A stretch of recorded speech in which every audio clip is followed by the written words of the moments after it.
Do you want to stay more focused on the right goals in your life, or even just figure out what the right goals are for you? Do you want clarity? Do you want better work-life balance? Well, you're in the right place. Welcome to Success Through Failure. Welcome to the Success Through Failure podcast, the show that reveals failure as your path to success.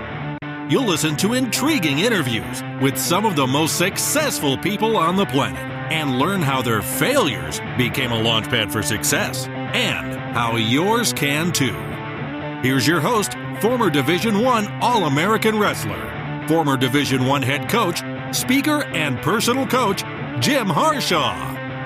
Welcome to another episode of Success Through Failure. This is your host, Jim Harshaw. We're here with another solo episode. I shouldn't say we, because it's just me running this thing. So got a couple other folks who helped me. Zinar and Leica both helped me out with this. But it is just me sitting here, recording into the microphone, speaking directly to you. I love doing these. I've been doing quite a few of these, actually. If you go back, 6 months or so, you can see in the last 6 months I've done a lot more of these.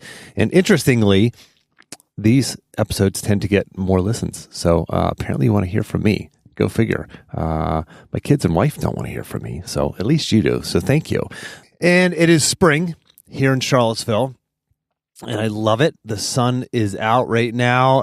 It's a little bit chilly still, but man, I love spring in Charlottesville, Virginia. We get like some snow. Usually get some snow and you usually get some 70-degree days. It's awesome. And I always remember back when I was wrestling in college, spring break would always fall on the week where we were training for the NCAA championship. So no students were around, and it would just be beautiful outside. And man, we'd be training for nationals. So it was just an awesome time of year. And no matter what time of year you're listening to this is a podcast. You could be listening to this, and it could be 6 months from when I'm recording this, and you're headed into winter. And that's an awesome time of year too, because there's a lot of awesome things about winter. I'm an optimist. I'm seeing the positive in every time of year. I just love having seasons. And with spring, if any of you parents are out there listening, you know what it means in the spring. You got to start planning for those summer camps. I was just talking to my wife, to Allie, earlier about summer camps. Holy mackerel. Like, you can buy another house, go on a round-the-world vacation for the price of what you spend on kids' camps in the summer. My goodness. I mean, actually, we got 4 kids, so that'll do you in right there. But holy mackerel. But it's awesome. Can't wait till summer. Man, we got some awesome vacations planned and some camping trips planned and all that kind of stuff. I love it. And summer means a lot of time with the kids. And it's awesome to get that kind of quality time with them. But also, there's the kids can drive each other crazy, and the kids can drive me and my wife crazy sometimes. So full disclosure. But, and that will, sometimes I lose my patience, right? And I think all of us fall into that category sometimes, right? I run my Mastermind groups. I have several groups going right now. And by the way, I'd love to have you join one. If you're interested in checking one out, just give me, set up a time on my calendar. Go to jimharshawjr.com/apply, and you can apply for just a free one-on-one call with me, no obligation. We just chat, kind of find out what's working for you, what's not working for you, and if I can help you get what you want, I certainly will. If not, I'll point you in the right direction. But one of the things that's been coming up a lot lately, I've asked people to identify a weakness, and the weakness, one of them, actually the one that's come up most often is patience. And I was like, well, me too. So let's talk about this, right? Let's talk about how we can be more patient, right? Whether it's someone cuts you off in traffic, or you're running late, or, your kids are fighting, or the dog's barking, or whatever it is, right, that gets you frustrated or gets under your skin and makes you impatient. Let's talk about that. And let's talk about ways to combat that, ways to get better. If that's one of your weaknesses, that's one of the things that does the opposite of bringing you joy in your life. Let's be intentional about it. Right? Let's not just drift through life going, well, it's just the way it is. Things are going to make me frustrated. I'm going to get impatient. I'm an impatient person. Let's actually change that. Let's actually be intentional about improving this area of our lives where we want to get better. Something that brings us negativity. Let's flip that switch and make it a positive. And what am I talking about here?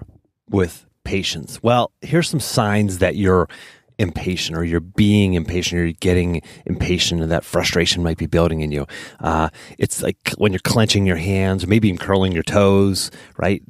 You might have that muscle tension in other parts of your body, whether it's your hands, your feet, or otherwise. You get restless, right? You feel your leg kind of bouncing up and down, or you're tapping your fingers. Shallower breathing. That's one I don't notice so much, but maybe I do that, right? Shallower breathing. Certainly if you're angry or annoyed, that's a sign that you have impatience, or you're becoming impatient. Anxiety. Sometimes that anxiety just shows itself in those clenched hands or curled toes or restless hands, etc. Maybe if you're rushing around, right? Just going too fast. These are all signs that you're being impatient, right? And I want to be cautious to not label ourselves as impatient people, right? Just like failure is an event, not a person, impatience is an event. It's not a defining characteristic of you, right? So it's just something that happens. And so let's find those triggers. And because if you can get to the root cause, if you can identify those triggers, then you can actually take action on it, right? Then you can actually be intentional. So the first step here is to find your triggers. So you can do that easily by just thinking back, right? Like right now you can probably say, oh, well, I was impatient the other day whenever I was at work and a coworker was doing something, right, that bothered me, or didn't get a report turned in on time, or whatever the case might be. So you can think of that, right?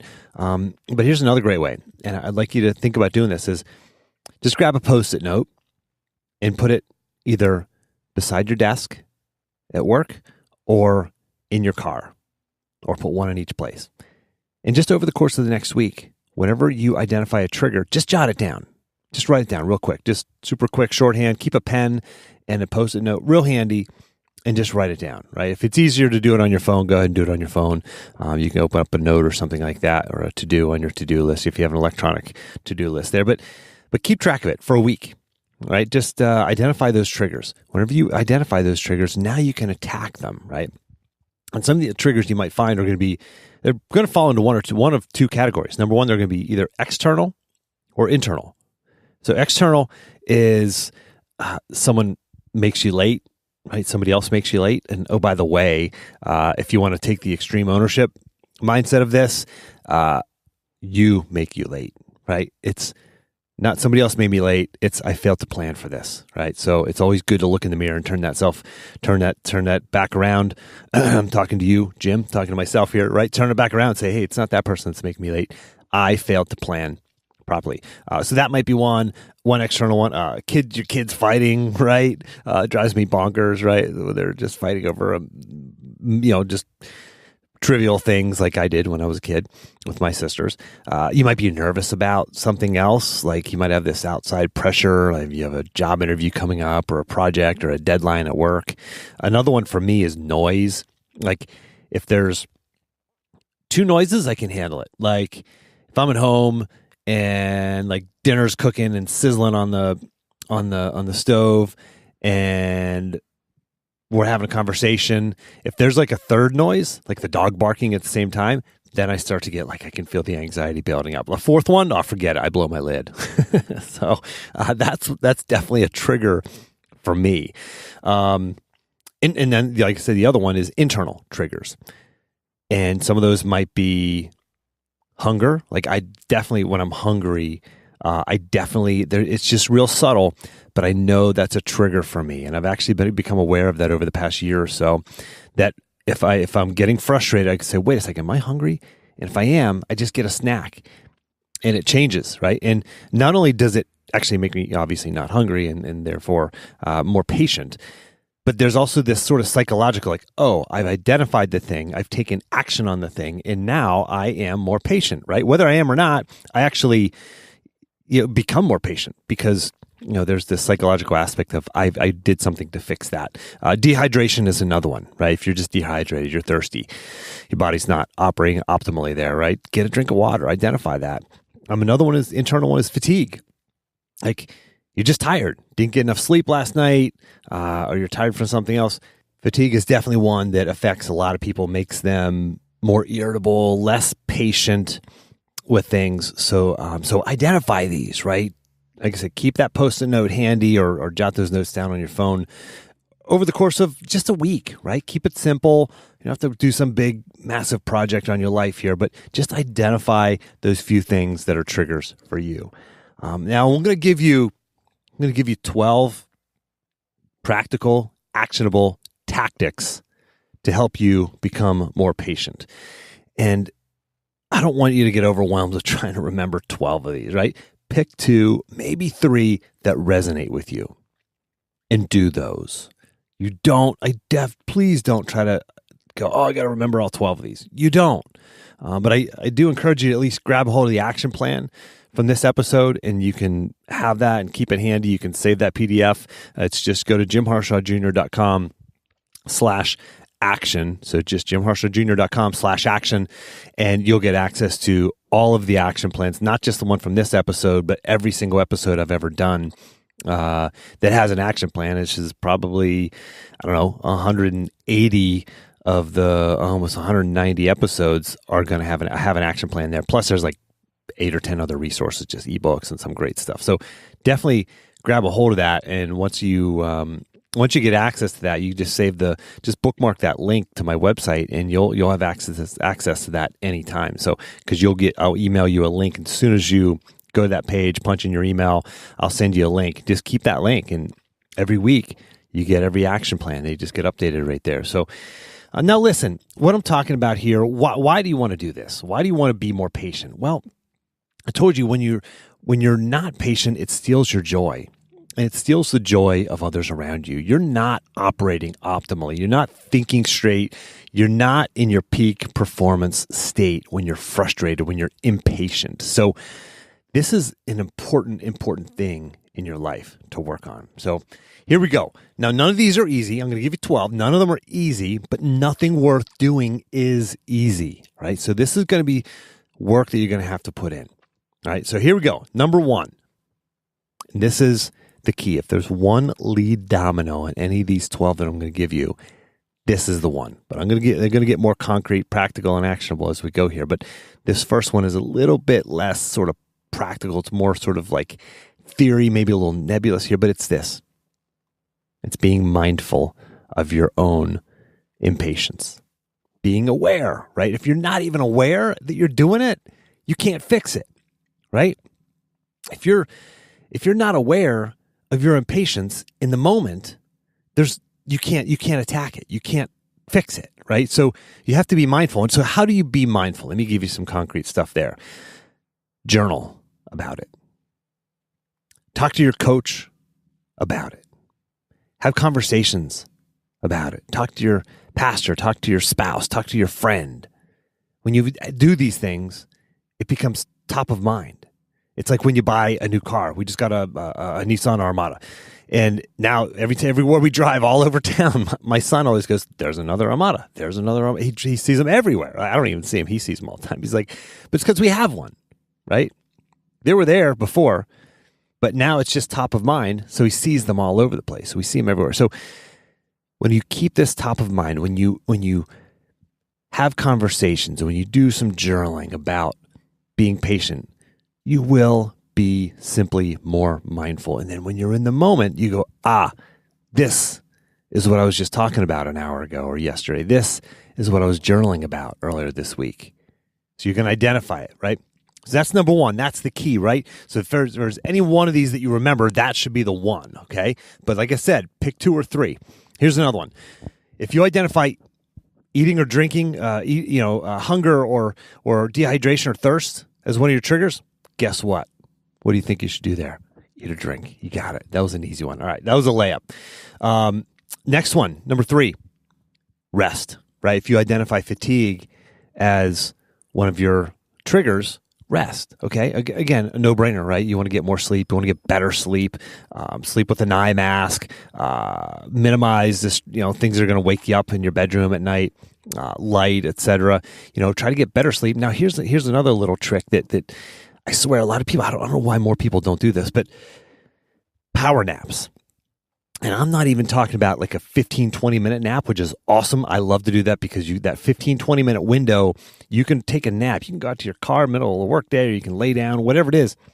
And if you hit that 15, 20-minute window, you don't fall totally asleep where it's hard to come out of it. You can wake up and be instantly back to where you were, right? You're not falling into that deep sleep. Anything over, they say, about 25 minutes, you really start getting into a deeper sleep. So just do the 15, 20-minute thing. Now, here's the thing. If you only have 5 minutes, you can take a nap, right? I actually did this yesterday. I was going into a meeting and I was a few minutes early and I was just tired. And I said, I'm going to take a 5-minute nap. And I felt so good after my 5 minutes. I just kicked my seat back in my car, 5 minutes. I didn't fall asleep, but I just really focused on relaxing my body and just letting go. And when my alarm went off, I felt a little bit better. I felt 5% better, maybe 10% better. And man, that's a lot when you're trying to just maximize yourself and maximize your potential. What if you don't have 5 minutes? What if you only have like a minute and a half? Well, take a break, and you're not going to be able to fall asleep necessarily, but take some deep breaths. I love this one. Dr. Gilbert from the Success Hotline I had him on in episode 33, but this is one that he shared with me once. He said, you can do this 5-minute relaxation exercise. You take a deep breath and you count out 5, 4, 3, 2, 1, nice and slow on your out breath. And on the 5 count, you relax from your knees to your feet. On the 4 count, you relax your upper legs. So from your waist to your knees. On your 3 count, you relax your body, your torso. On your 2 count, you relax your arms. And on your 1 count, you relax from your neck and above. All right, 5, 4, 3, 2, 1. That's rest. Okay, that can reset you. That can help you be more patient. Okay, especially if you identify that as a trigger. And I'll be honest, that's probably a trigger for everybody. Let's face it. All right, next one. Recognize and pause. Okay, if you're being impatient, realize that it's not the end of the world. And that you're going to get through this. This is not a big deal. So it's being in that moment, right? I talked about being mindful earlier. This is like being mindful and then actually catching yourself, right? And when you catch yourself, you're going to do one of these other things. You might eat, you might rest, you might do some of these other things that I'm talking about here. But you've got to catch yourself, okay? You've got to have the awareness, the presence of mind to catch yourself and then relax, catch yourself, and then do something to break that, right? To break that impatience or that moment of impatience. Next one is this: empathize. The person you're being, if you're being impatient with a person, then you're reacting at a person, or for some reason they're doing something that's making you impatient. Right now, recognize that if you were them, you'd be doing the same thing.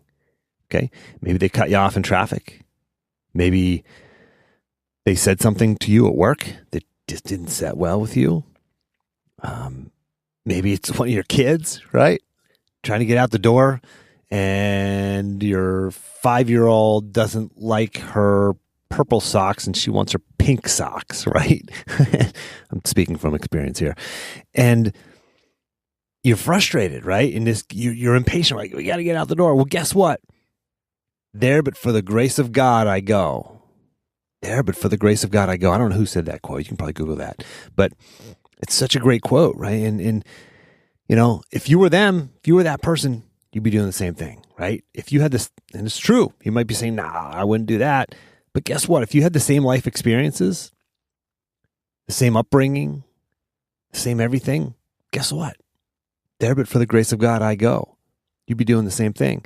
Stanley McChrystal, retired general, he said this. He said, quote, "Our enemies often have a rational position and it's very defensible. In many cases, if you put yourself on the other side of the table, you could see their position and, except for fate, you may be on that side." Okay? Empathize. Empathize. If you can do that, you're going to be more patient. Here's another one. catching yourself in that situation, catching yourself in the midst of impatience, find humor in the situation, right? What can you laugh at? Can you laugh at how intense you're getting, right? How impatient you're getting? Can you laugh and realize, gosh, man, I remember I did that once, right? Can you find humor in the situation? Because if you can, you will cut the tension and you'll feel better and you'll be more patient. Here's the next one. Gratitude. Yeah, you've heard me talk about this before. Gratitude. Be grateful. We all of us have friends and family who would love to be in that situation that you're so dang frustrated about, right? That one that you're impatient about. How many people do you know that would give anything to be in that situation, right? Be grateful. Look around. Think about what you do have. Realize that at the end of the day, man, probably what you're being impatient about, it doesn't matter all that much, right? At the end of the day. So be grateful. All right, next one. Visualize. And this works best before a frustrating situation, but if you're walking into a situation where you might get frustrated, right? It's a business meeting or something like that, and you might feel that impatience coming. Visualize the scenario going well, right? Visualize and feel yourself being patient, right? Feel that conversation that you're going to have, or feel, what it's going to feel like whenever you're waiting for something to finish, right? You're standing in line or whatever it is, it's going to make you impatient. Feel patience by visualizing, right? Visualize, usually I try to visualize like the end of whatever it is, right? You're walking out of the meeting or walking out away from whatever you're waiting in line for that you might otherwise get impatient for. Visualize yourself walking away with a smile on your face and knowing that, man, I was patient during that whole time, right? So that's another one. Visualize. Next one, 10-minute rule. 10-minute rule. This is, for me, being late is one of my triggers. So I have this thing I call the 10-minute rule. It drives my wife crazy, but it always works. And she knows it. Don't tell her I said that. But when you say, okay, we've got to leave here for church at 10 o'clock, I'm saying we got to leave it for church at 9:50, or anything you're scheduling around, like build in that extra 10 minutes. Because think about it, when you're off somewhere and you're running late and you're driving down the road, go, man, I'm late again. How much time do you need? It's 10 minutes. It's always 10 minutes, right? You're always 10 minutes late, right? Maybe it's 5, and that way 10 minutes gives you an extra 5 minutes, but you're going to use that extra 5 minutes because you're going to hit the restroom or get a drink of water or whatever it is. You're going to bump into somebody and that's going to swallow up that other 5 minutes you might have to spare. But 10-minute rule. So anytime you have to be somewhere or do something, if you're the person who's always late or always rushing, give yourself the 10-minute rule, right? You got a meeting at 3 o'clock. Tell yourself you got a meeting at 2:50. And what are you going to do with that extra 10 minutes? You'll figure it out. It's going to vanish. It's going to get used up, right? Planning for the meeting or whatever might come up, right? So 10-minute rule. That's a big one. That's a big one for me. Here's another one. Next one. Mantra. Have a mantra. Now, one of my clients, he may be listening right now. He had a situation where, with his mother, he would always get in arguments, right? And he realized that he's just at the stage of his life. He's like, I don't need to argue, or I don't really care to argue. I'm not going to get sucked into that. I don't want to get sucked into that. So he came up with a mantra. And the mantra was this: I choose not to contend. I choose not to contend, right? I think if you're going to go into a conversation where you're going to get impatient, I choose not to contend. How about this? I choose to stay patient. I choose to remain patient. Right? Whatever it is you're waiting for, whatever it is you're getting annoyed by, right? I choose not to contend. I choose to remain patient. Or how about this? I'm as patient as Job. Right? Job, if you don't know, Job from the Bible endured tremendous hardships. And that's where that saying came, being patient as Job. So Use that mantra. I am, I choose, right? Those are powerful, powerful words to use in your mantra, whether it's around patience or anything else. All right, next one. Reframe, okay? Reframe. And this is what I mean by that. If a person makes you impatient, remember how you may have done the same thing to others, right? Or if you're like impatient with your kids, I know this is a recurring topic because that's me, right? Okay, this is my own life. You're getting a little window in here. But if you're impatient at your kids, think about how important it is for you to be a good parent, a good role model, right?